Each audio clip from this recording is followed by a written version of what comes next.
the song he wrote for her, Menglong's final love letter in melody. When the world lost Menglong, it lost more than just a voice. It lost a soul that sang not for fame, but for love. Behind his calm smile and gentle eyes lay a man who carried his emotions in silence and turned his pain into music. Yet, hidden beneath the layers of unreleased material, fan letters, and handwritten lyrics, there was one particular song, a haunting, unfinished melody that no one knew existed until after his death.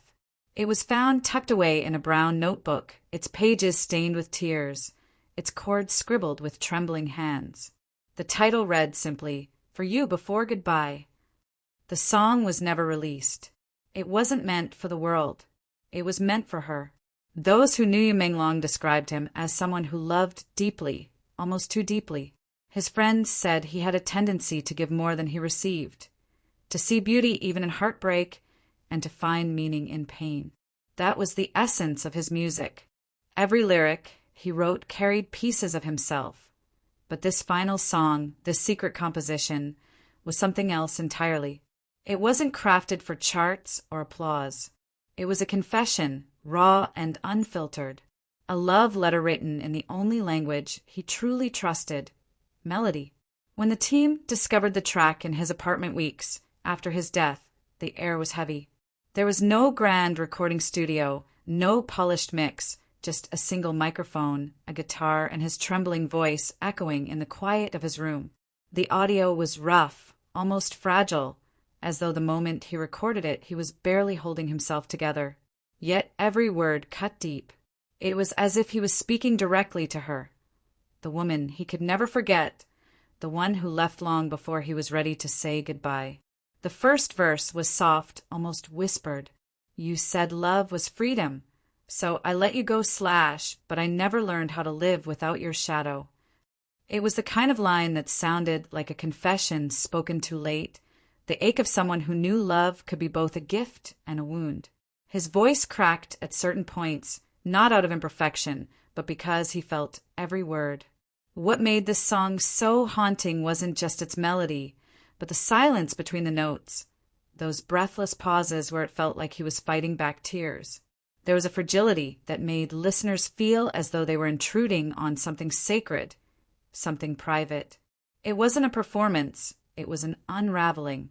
In one section, he sang, "I wrote you a song you'll never hear, slash, I build a dream you'll never see, slash, if I fade before the morning, it comes, slash, remember me, in the silence between beats." Those who later listened to the demo couldn't finish it without tears. It felt like a goodbye, not just to the woman he loved, but to life itself.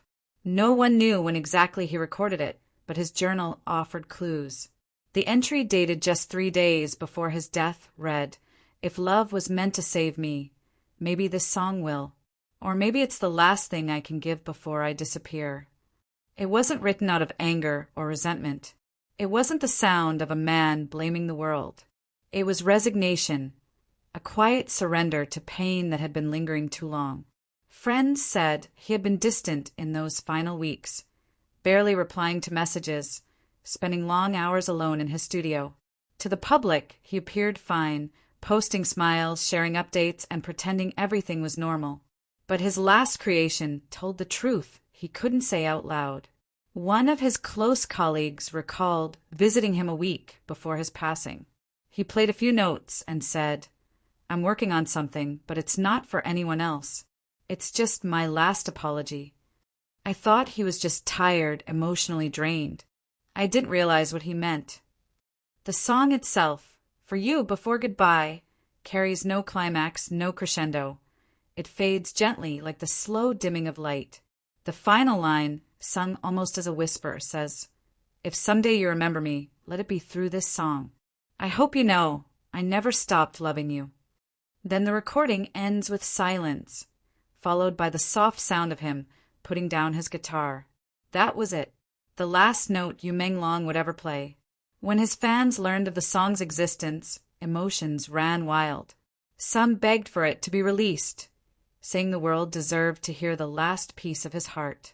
Others believed it should remain private, that it was meant for only one person, and sharing it would feel like reading someone's final diary entry. His management struggled with the decision, torn between honoring his privacy and celebrating his artistry. In the end, a small snippet of the melody was shared during a tribute concert, played over a dimly lit stage, with a single spotlight on an empty chair and a guitar resting beside it. The crowd fell silent. Many wept openly. The haunting lyrics echoed through the hall, a ghostly reminder of a man who gave everything to love and in the end was consumed by it. The melody wrapped itself around the audience like a gentle farewell, a reminder that even in death, art endures, that love, even when it hurts, leaves behind echoes that never truly fade. People began interpreting the song in their own ways. Some said it was written for a lost lover, perhaps the woman who walked away in his final months. Others believed it was for his fans, the people who stood by him even when he disappeared from the public eye. But those who understood Menglong best knew the truth. It was for her, the woman he once called the calm in his chaos, the one whose absence became the silence behind his final song. In a letter found beside his notebook, he had written only one line. If love had stayed, maybe the music would have too. That line broke hearts around the world. It wasn't dramatic or poetic. It was simple, but it carried 1,000 emotions. It spoke of the kind of love that never fully dies, even when the person does.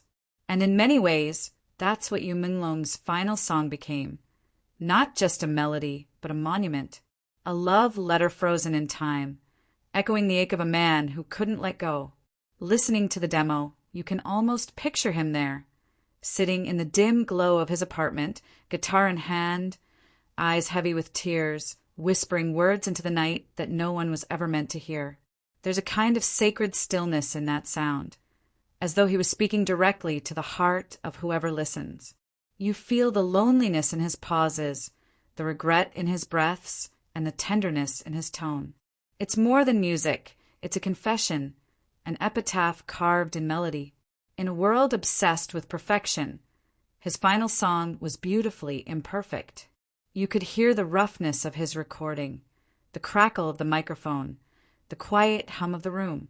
But those imperfections made it real. They made it him. And perhaps that's what he wanted all along. Not to be remembered as a flawless idol, but as a man who loved too deeply and felt too much.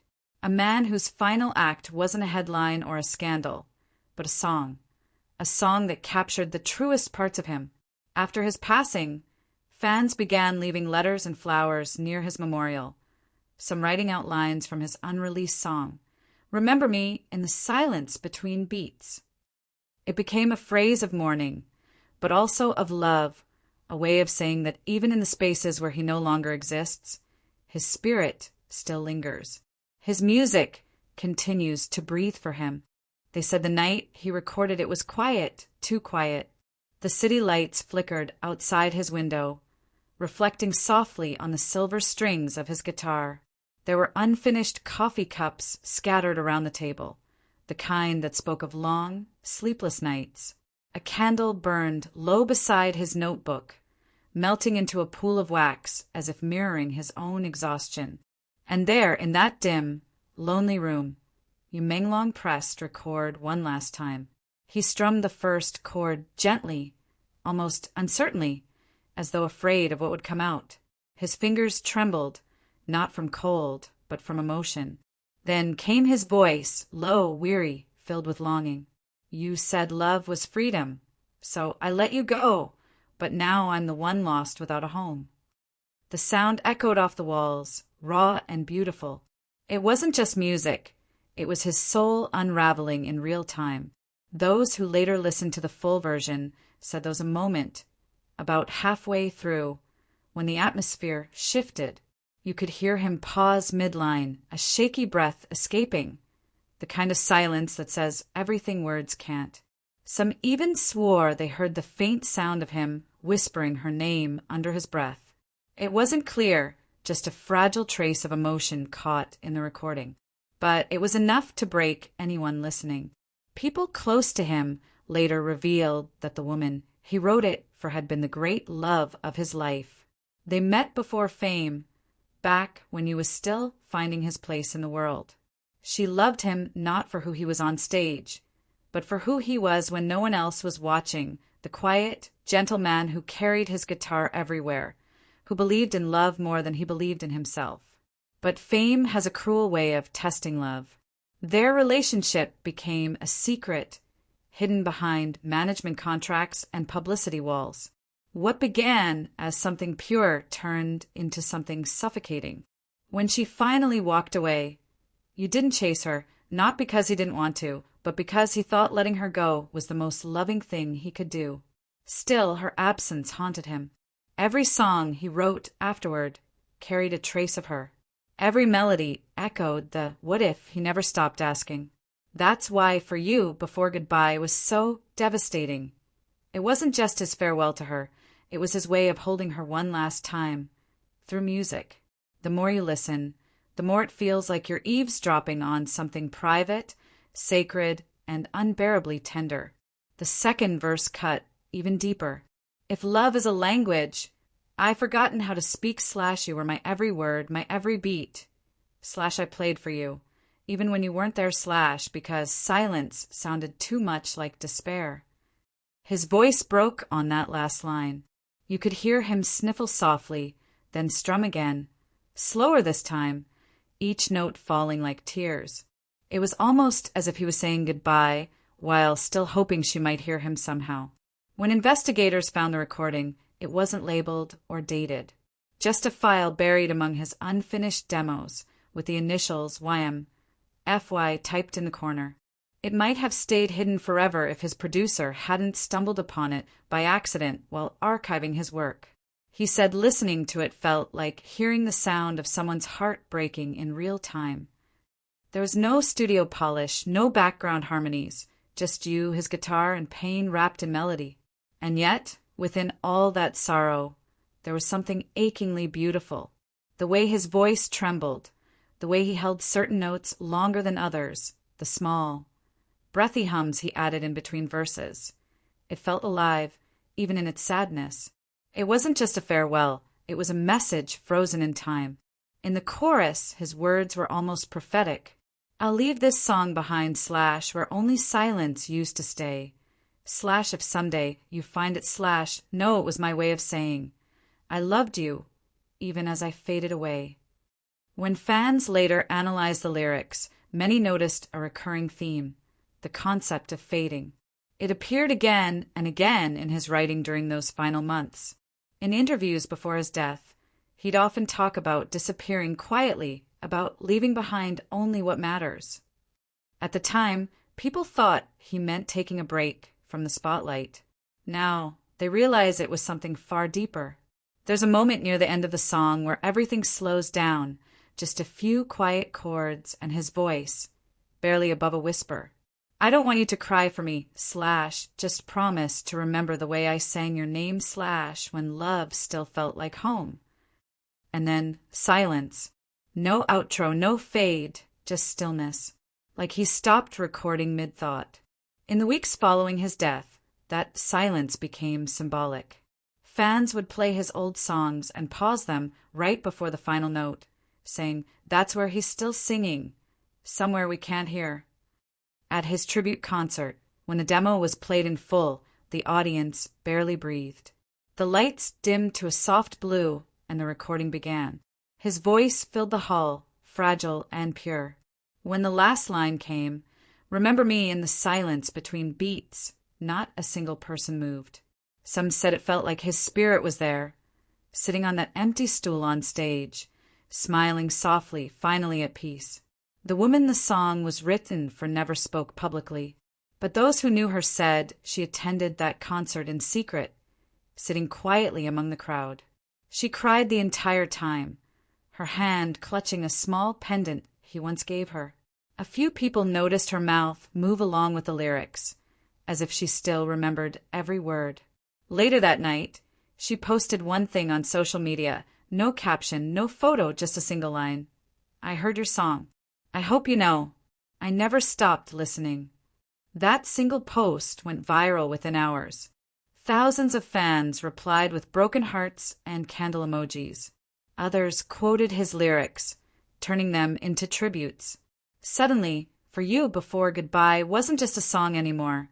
It was a legend, the kind of story that stays alive even when the music ends. Music journalists called it the most haunting love song never released. But for those who loved him, it was more than that. It was proof that even in his final days, Menglong still believed in love.